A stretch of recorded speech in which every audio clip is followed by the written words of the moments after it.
রাজশাহীতে আবারও বাড়তে শুরু করেছে পদ্মা নদীর পানি। প্লাবিত হয়েছে নিম্নাঞ্চল। ক্ষতির শঙ্কায় সবজি সহ নানা ফসল চাষিরা। বিস্তারিত জানিয়েছেন রাকিবুল হাসান। গ্রীষ্ম এবং বর্ষার এই বিদায় বেলায় ঠিক শীতের আগমনী ঘটছে প্রকৃতিতে।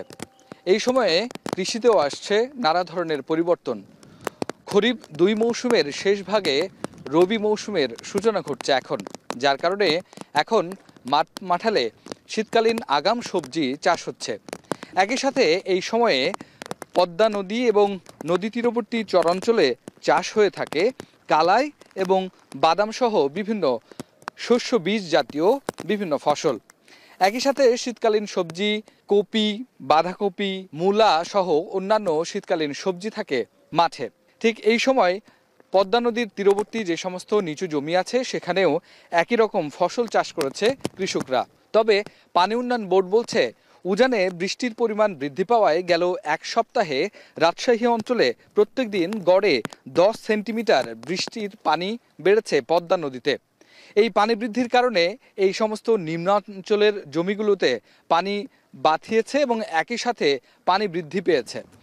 এতে পদ্মা নদীর পানি বৃদ্ধি পাওয়ায় খানিকটা শঙ্কিত হয়েছে এখানকার কৃষকরা, যার কারণে সদ্য রোপণ করা কালাই এবং যে বাদামের ক্ষেত রয়েছে তা নিয়ে দুশ্চিন্তায় পড়েছেন কৃষক। একই সাথে আগাম যে শীতকালীন সবজি বপন করেছে এখানে কৃষক, সেটি নিয়েও শঙ্কায় রয়েছে। কেননা আর মাত্র কয়েক সেন্টিমিটার পানি আসলেই রাজশাহীর বেড়পাড়া, সোনাইকান্দি সহ নগরের পশ্চিমাঞ্চলের যে সমস্ত নিম্নভূমিগুলো রয়েছে সেগুলো প্লাবিত হবে এবং পানি আসবে, যার ফলে এখানে থাকা যে সমস্ত সবজিগুলো রয়েছে তা নিয়ে খানিকটা ভোগান্তিতে পড়তে হবে কৃষককে।